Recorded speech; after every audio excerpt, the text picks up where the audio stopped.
F.E.A.R is a first-person shooter developed by Monolith Productions and Wargaming Chicago-Baltimore, released back in October of 2005. I got the game back in 2012, maybe 2013. I'm not sure exactly when I got the game, but I know F.E.A.R 3 was already out, so it's gotta be after 2011. The game seemed up my alley because I like first-person shooters, and F.E.A.R certainly delivered. While it had become a FPS classic in my eyes over the years, I have noticed this opinion of the game that it's scary. You should see me with F.E.A.R 1. I was not prepared for F.E.A.R 1. Yeah. No one was. Like, no one was prepared for F.E.A.R 1. And it's confusing to me because I've played through that game several times and completed all its challenge modes, yet not once did I ever feel scared. Sure, the game has this atmosphere that puts me on edge at times. Other than that, though, my memories of the game was of me jumping off ledges to slow-mo machine gun clone soldiers. That psychological horror tag the game has just feels so off to me because it obviously isn't. With all that in mind, I decided to pick up the game after years of it sitting in my closet and play it once more, just to see if my memory serves correct or perhaps there was something I missed.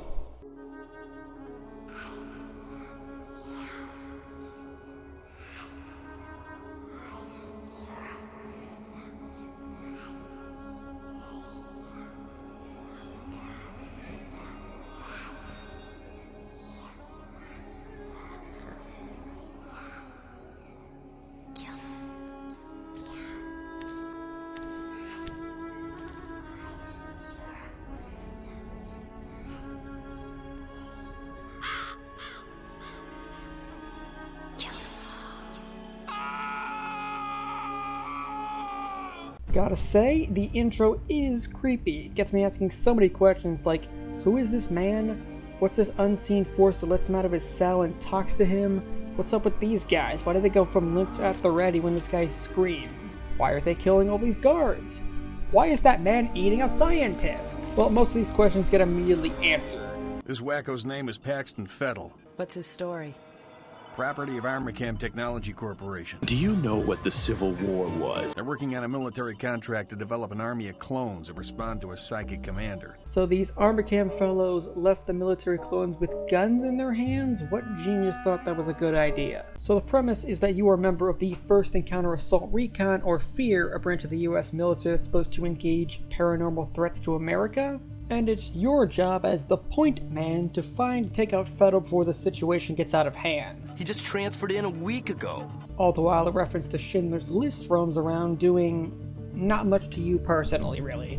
When you're not being shot at and left to wander around the levels, the game has its chance to set up its atmosphere. Dim lights that flicker at times, a flashlight that's on a time limit, dull walls and narrow corridors, all blending together to create this sense that you're just wandering through some samey labyrinth. Monotonous by nature, but broken up by the occasional splat of blood or corpse. The occasional signs of desperate and failed struggles against the odds, pools of blood and bodies lying around like an Office Day massacre.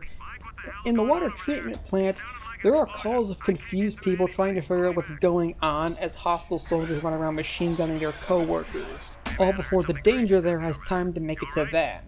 And the music.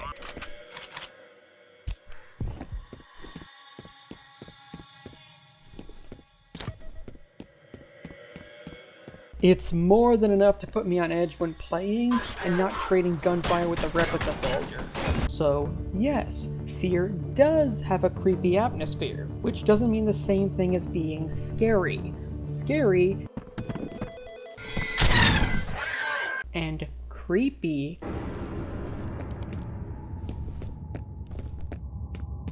have two distinct meanings. Even if the two are complementary of one another, with creepy in media often used to, well, put people on edge for when the scary factor comes in, being creepy does not make the media in question scary.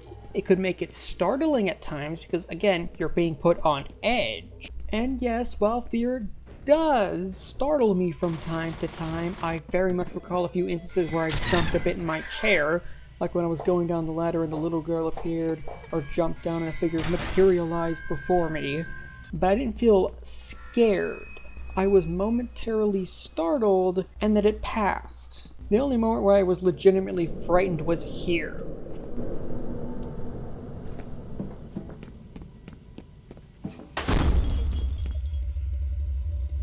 The second that door shut and I turned around and saw her there, unmoving and a fair distance away, but my flashlight was just steadily dimming, and I couldn't help but nervously wonder what was going to happen next here.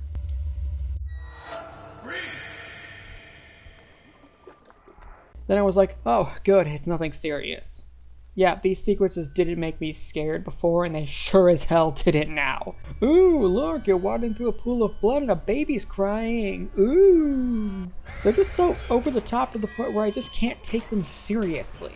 And this other one here at Armacam HQ, where you see this burning room, walk inside, and then, oh, look at your visions getting all wobbly wibbly, and oh, look at these weird spectral things coming at you angrily that you can immediately get rid of by just shooting the gun you're currently holding.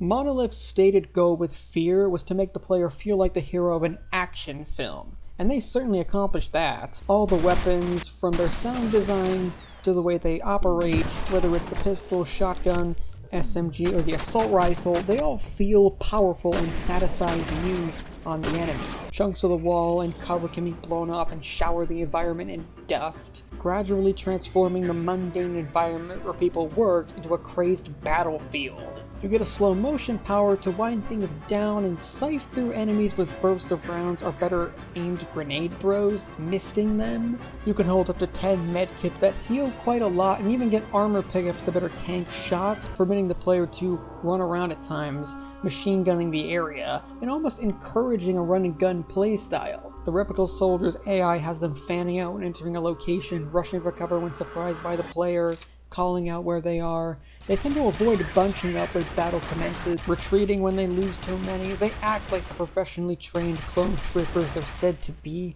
and fighting them feels like you gotta get a little tactical and not just run in guns blazing, lest they drain your health kits with coordinated fire. The ATC security teams, by contrast, act like the lesser trained hired muscle they are. They have less heavy equipment and tend not to understand the importance of cover, often trying to charge the player, spewing bullets all over the place, and scattered like headless chickens when they lose enough men. They lack a lot of the cohesion the replica soldiers have, but make up for it in their drive to overwhelm the player through sheer volume of fire. It's a great FPS that makes the player feel like they're a badass within a special forces team, which is why I cannot take the psychological horror tag seriously, because I am a fast-moving, gun-slinging, face-kicking badass who's been tearing his way through 1,000 strong, genetically fashioned clone soldiers. So what could possibly make me feel scared? Even Alma, the little girl, steadily loses her creepy factor as the game continues. Yeah, she can liquefy people, and in the water treatment plant she blew up a building. But Point Man here shrugged off the ladder as if getting blasted through a window was no big deal. Plus, she doesn't do anything, even if she's following you throughout the whole game, so she ends up coming across more like a rascally child at times. Like, sweetie, I'm trying to stop an army of clones and a corrupt corporation. We can play tag or hide and seek later. I'm not even sure she was trying to kill us when blowing up that building. I mean, she can liquefy people. I think she was just playing with some Magicite or propane tank that got out of control, and she was just too embarrassed to ask if I was okay. And before someone says that perhaps I don't find this scary or as intense because I'm just not susceptible to horror, I have to disagree. I was in a movie theater, not sure what film, I don't remember, but what I do remember was a preview for the It remake that was coming out. It was the scene where the kid in the raincoat went out and met It in a sewer drain. That was the most terrifying, intense scene I've ever seen in a long time.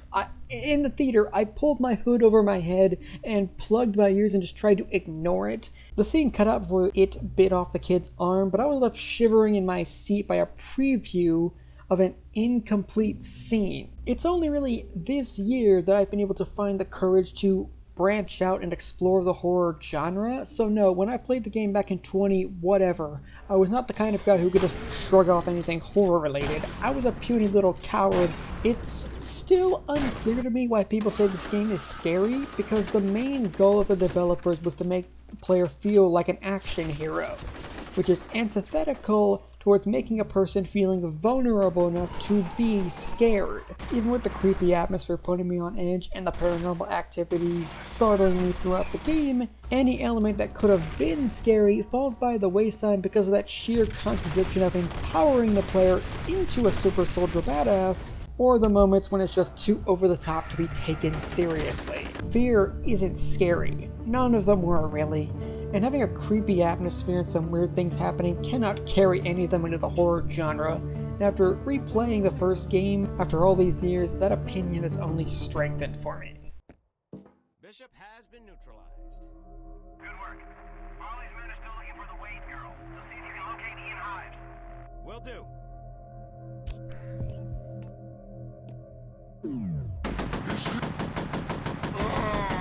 Go check it out.